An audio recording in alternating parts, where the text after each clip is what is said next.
PowerPoint?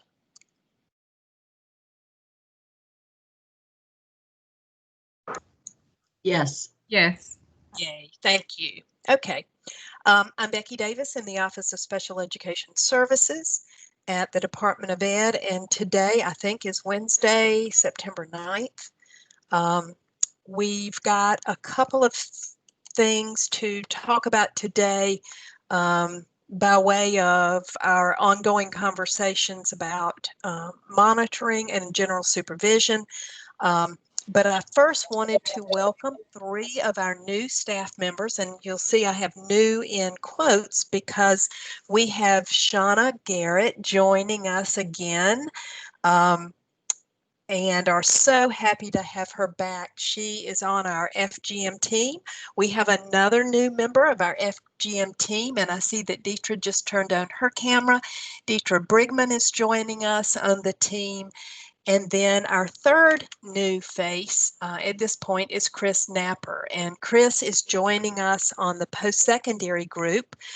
He's coming to us from West Virginia Department of Ed and has lots of experience in transition. So I am really excited to introduce I started to say these new and old faces. Shauna, your face is never old. But these folks to you, and we'll be looking for other opportunities for you to get to know them. So just a couple of reminders. Medicaid, you should have gotten an email notification from Venetia Perrin, the director in the Office of Medicaid Services here at the Department of Ed, that clarified that Medicaid will accept electronic signatures on IEPs, IFSPs, individual treatment plans, and individual plans of care. And I have to give a good shout out to Brian Denny and Florence One for asking about this, because otherwise it might have slipped by as kind of unnoticed. But Brian asked about it. We were able to get this worked out. Because, you know, we've been working on electronic signatures for IEPs for a great while, and it's something that IDEA has always allowed for. So great work on that. We are continuing our discussions with Medicaid. In fact, we have a meeting with those folks tomorrow to continue our talk about the Medicaid billing for the teleservices, OT/PT speech, with group work, and we'll let you know as soon as we have a definitive answer on that and a couple of other things that are Medicaid related.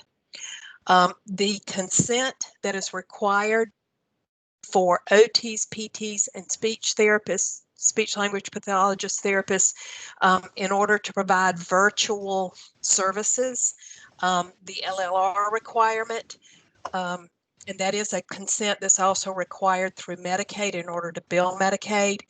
This is a licensure requirement under LLR. It is not an IDEA requirement. As you know, in IDEA, once you have consent for services, that is a blanket consent. But this is a requirement with LLR. We sent out a sample consent last week, maybe the week before, that you can use if you want to. Evidently, this has been a requirement of LLR for a while, as in several months. I know that some of the issues have arisen because districts were unable to make decisions about how they were going to opening virtually until the last minute, and so this pushed some of our districts up against a timeline with being able to get these consents. But again, we have provided the sample, and just a reminder that you cannot make decisions based on services for allowability to bill for Medicaid, that you've got to make decisions of services based on individual child's needs. Um, we do not at this point have a Spanish version available. Again, that's a sample that we provided. It is an LLR requirement. And Marge, I'll check to see about whether or not that's annually. Again, this is not, we kind of got into this to help districts out since it's an LLR requirement as far as licensure is concerned, but we certainly will look into that. Um, just a minute to talk about communication. We're and I'm not telling anybody on this call anything that you don't already know. This is a situation that I don't think any of us could have foreseen. I went to the grocery store the other day with my husband and said, never in a million years would I have dreamed that at this point in my life I and everybody around me would be wearing a mask in public. It's a situation that has not gone away. This is not like recovering from a hurricane or a weekend snowstorm that you sometimes are power is restored fairly quickly. You're able to dig out, or the snow melts, because our weather in South Carolina goes from 20 degrees to 90 degrees in a day. This is a situation that we're in for quite a while. And I say all of that to say that I know there's a lot of frustration on everybody's part right now, especially as we're trying to reopen schools and are reopening schools in various and different ways. And at various and different times. All of that to say communication could not be more critical than it is now. I really feel that in special ed we have a leg up with communication because we have recognized from early on that communication with our parents and families and students is an integral part to what we do, and we have to have good communication with our families in order for services to be provided and instruction to work. Along those lines, I know that you as special ed folks don't have control over gen ed communication. But because we tend to be very accessible to our parents and families, we are the ones a lot of times that parents reach out to. We also are sometimes the ones that bear the brunt of the frustration from our families, and anything that we can do along the lines of helping provide clear communication, whether it's related to our special ed services or related to services in general. I'll give a shout out to Hartsville High School. I'm sure a lot of the other schools or districts have done this as well, but I happen to be a Hartsville High alum and a member of their Facebook page. And I saw that Hartsville had posted on their Facebook page, if you are having difficulty logging on, this is who you call and here's the phone number. If you're having difficulty submitting assignments through whatever it is, here's who you call, here's the phone number. And so just finding creative ways to communicate with families. And I know that this is asking a lot, but having as much patience with folks as we can. This is, I said earlier today that this really is a grieving process we're working through. I think we are all grieving for life as we knew it, and that some folks are having a harder time accepting that this is the new normal. This is normal now and will be for a while, even though it doesn't remotely resemble normal prior to March. So again, communication, reaching out to our parents, continuing to reach out, finding new and creative ways to reach out to families. Sorry, I will be right back.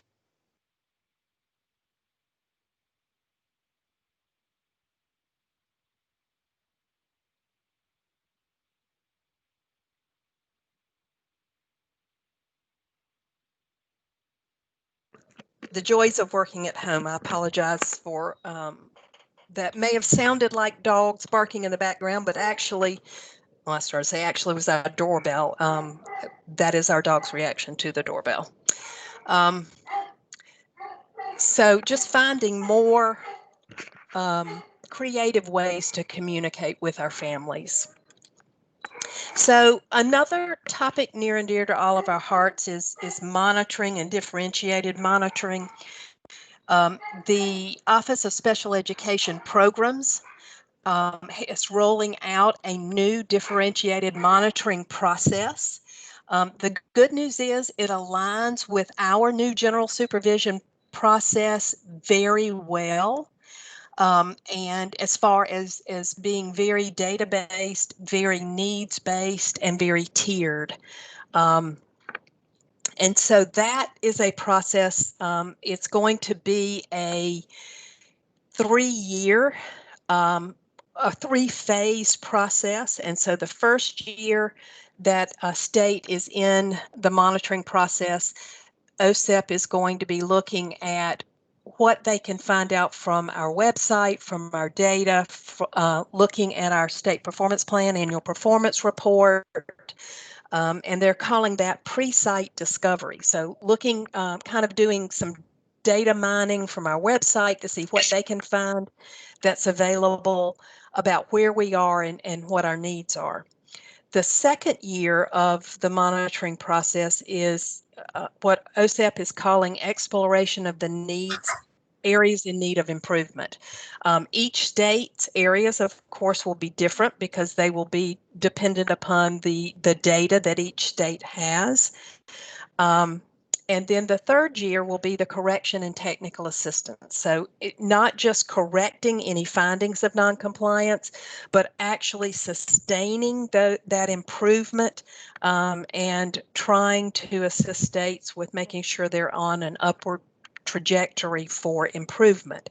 I hope you see, as we did when we listened to the OSEP presentation, that this is very similar to the process that we're implementing now, that we are looking at districts' data to look at where you need targeted and tiered assistance and support.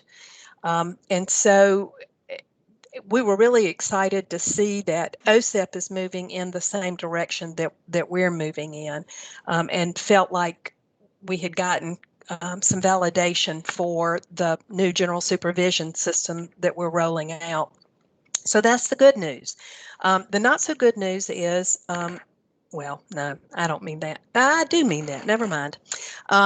This will be a 5-year cycle. So the states will be divided into fifths. And OSEP is looking at the first 2 cohorts. So cohort 1 would start with year 1, and then the next year would be move into the year 2, the exploration, and then third year into year 3. OSEP is looking at identifying states for cohort 1 that have not been monitored, and these are their words, for a while. When we tried to look back to figure out how long it had been since South Carolina was monitored, we found that it's been at least 6 years and may have been more. So states have not been notified at this point, but what I can tell you is that this process with OSEP will start in October. And yes, that is in 3 weeks. October of 2020. So the cohort 1 states, and again, no states have been notified at this point, but that cohort 1 will start year 1, phase 1, the pre-site discovery, in 3 weeks in October. We are waiting. Again, no states have been notified at this point, but we will have more information on that soon. So you should have gotten the email from me that had the fourth part, third and fourth parts of our system of tiered assistance, the SOTA, which is our new general supervision system. And again, as you have gone through these videos that we've provided, and as we've talked about the parts and pieces each week, I hope you see that what we're looking at is exactly what OSEP is going to be looking at, actually using the data to determine where districts need assistance and how much assistance they need. And so you should have, I hope, have had a chance to look at the newest video, which talks about the common features among our 4 focus groups: post-secondary, early childhood, academic, and social emotional, and how supports will be provided, and then how to use those supports.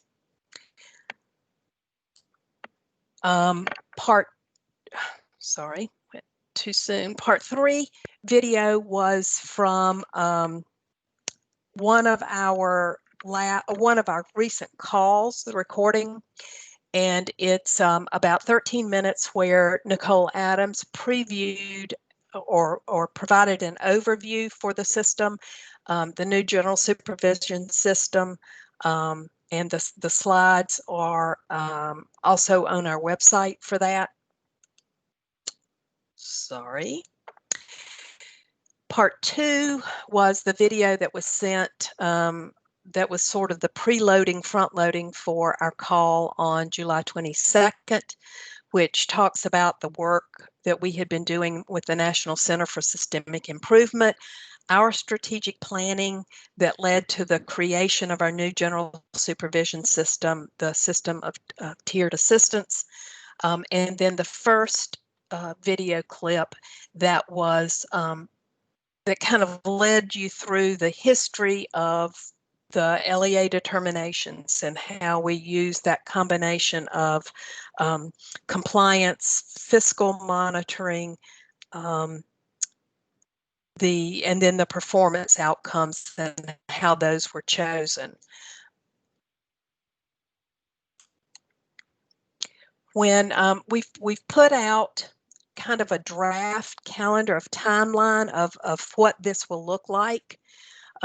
You should be getting your LEA determinations for this past year by Friday.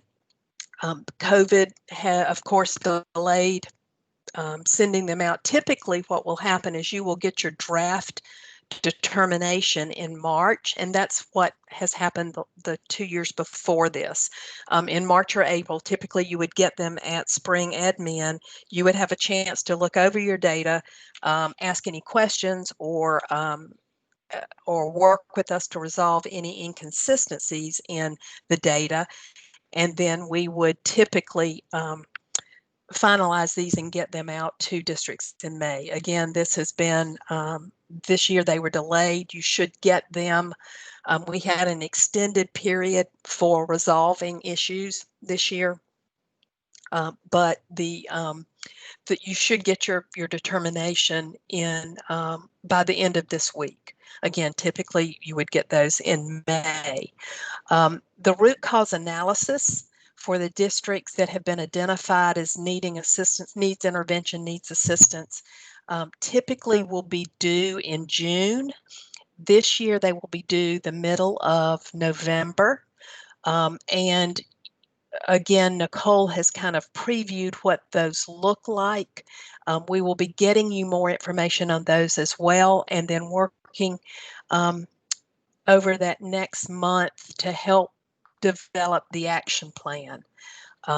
We will be flexible with this. We know that we are still in an ever-changing situation, so these timelines are not written in stone. We know that each district may be different, and so again, I assure you, we will be as flexible as you need us to be with this. But as we work through it, and what we want this to be is part of how you do business. We don't intend this to be another different separate thing. This really is what we're all about, in improving outcomes for students with disabilities and their families.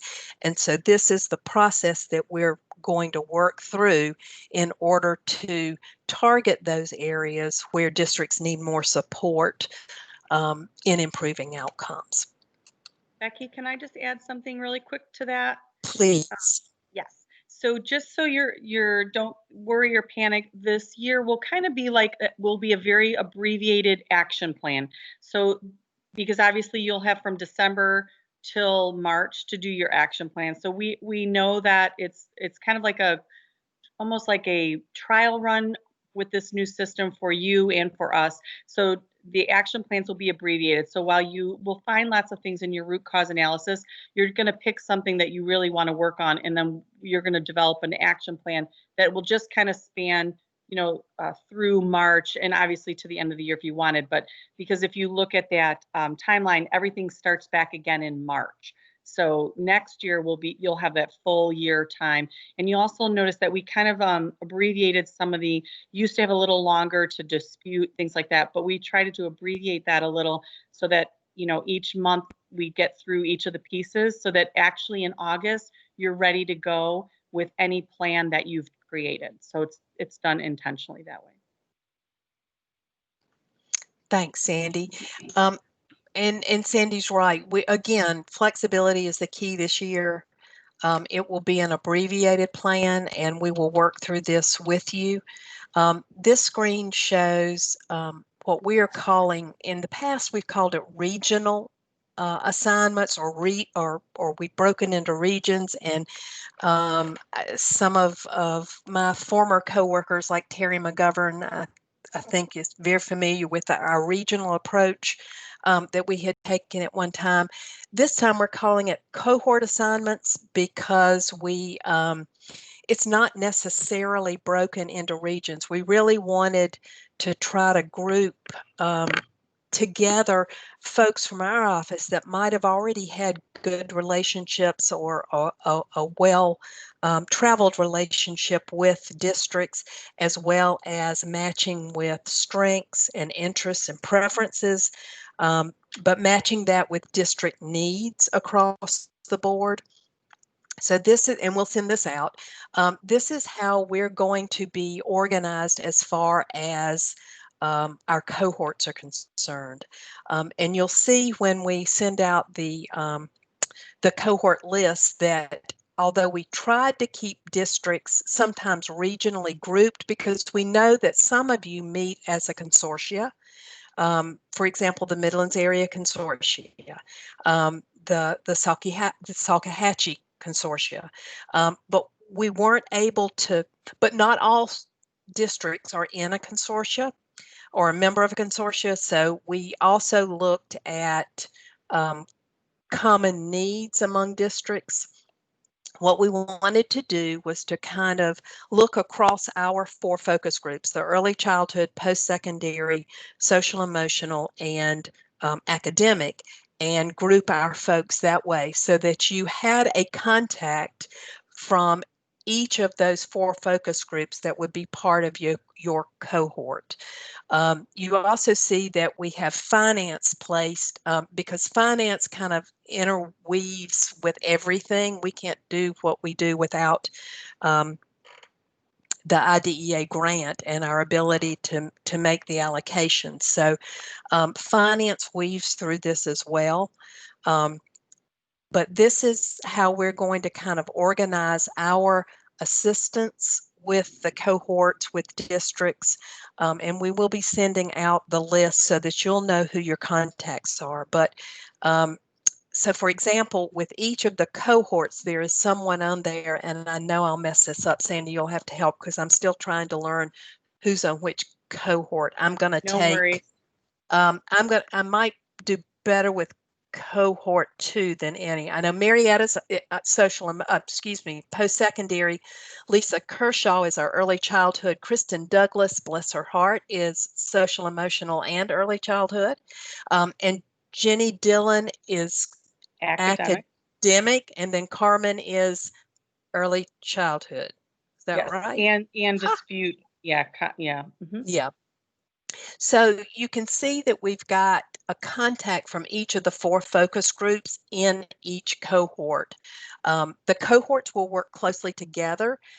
For example, our post-secondary outcome group meets, and so, and I'm just going to call names, I won't get everybody, but Chris Napper, Marietta, Ann Moore, those are folks that will be meeting Kim Watkins across the post-secondary group, and then they will be able to provide consistent support across the 4 cohorts. But we will send you out the list soon so that you will know who your contacts are. We'll also include a breakdown so that you'll know if you've got post-secondary questions and you're in cohort 1, those would go to Chris. If you've got early childhood questions in cohort 1, those would go to Jenny May, and so on. So that's we're hoping that, yeah, we're hoping that helps you to not, well, who do I call, or which person in the post-secondary group should I have contact with? And so you kind of have a consistent person. And then of course we all talk to each other and we all talk to our people in our different focus groups. So that we're just hoping to make it easier for you to be able to interact and get questions answered quickly, or problem solved quickly without having to hop around. And so Sandy's right. To give you a little bit of an idea about how we are operating at this point, so we have our 4 focus groups. Those 4 focus groups meet independently of each other. They are all working on developing the universal supports, the targeted, and the intensive supports for each of the focus areas. Then we have groups that are meeting made up of cross group members. For example, we've got some things that we're working on with social emotional learning as an agency. So we've got a couple of people from some of the different groups working on an interagency team on social emotional. They of course then bring their information and their work back to the social emotional group. And then the 4 groups meet together to share what they're doing, to make sure that we've got good, consistent information and supports that we're developing across the board. And then we may have some specific groups that are meeting, like there's a fair amount of overlap right now with our early childhood and our academic groups because we're focusing so much on kindergarten, 1st, 2nd, and 3rd grade. And so there's that overlap. Social emotional, of course, works with age 3 through age 21, but with our early childhood group, because we're a pyramid state, there's that connection between social emotional and early childhood.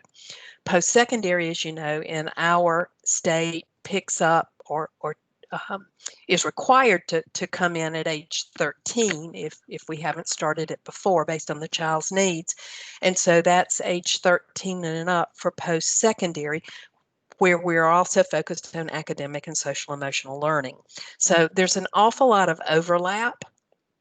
And so you will see that rather being divided into program staff or oversight and assistance staff, that this is an opportunity for us in our office to work together and to make sure that we are using data that we are getting from a variety of sources to really drive the technical assistance and professional development that we're providing.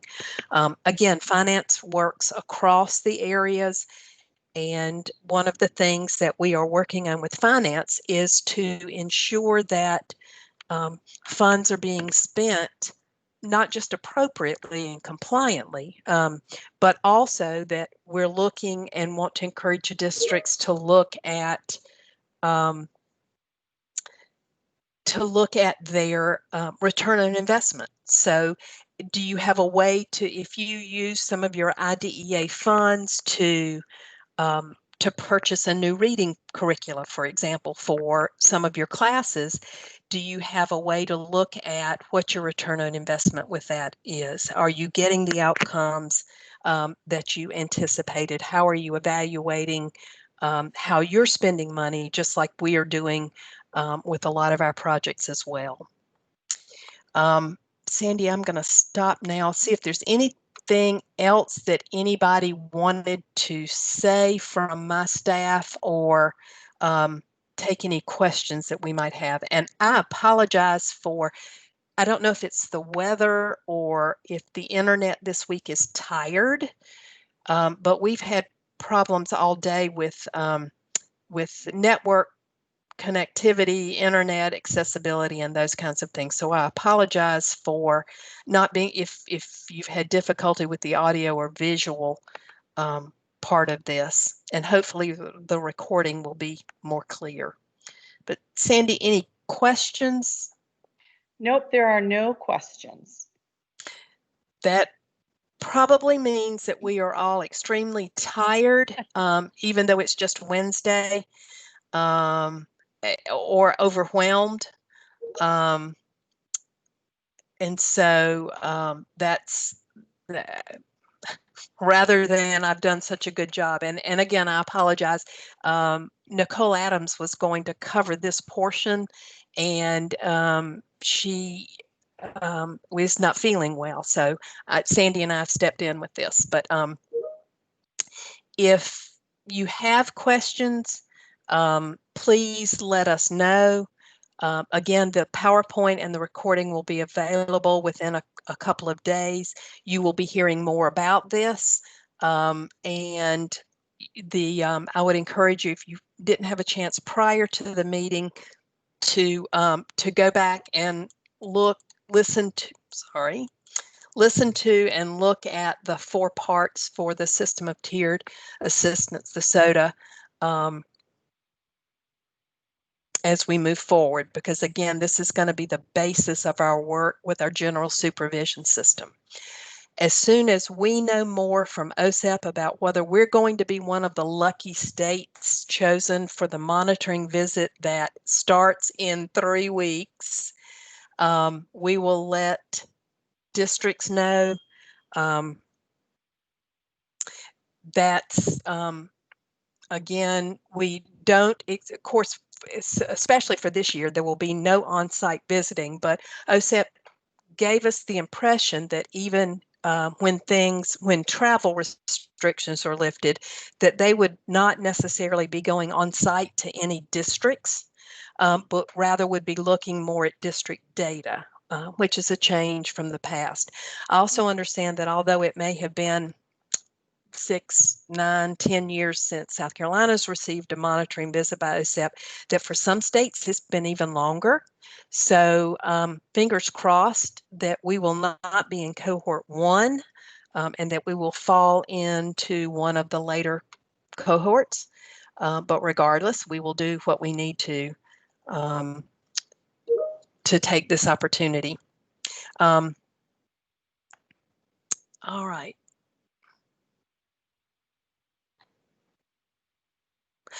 So evidently there were issues with the early childhood, and we'll take a look at part 4. Yes. All right, that's it for today. I'm giving you back 17 minutes, 27, I can't do math, 27 minutes in your day. Please use them wisely to do things like bathroom breaks, grabbing lunch, more caffeine, and we will talk together in 2 weeks or so. Thank you all.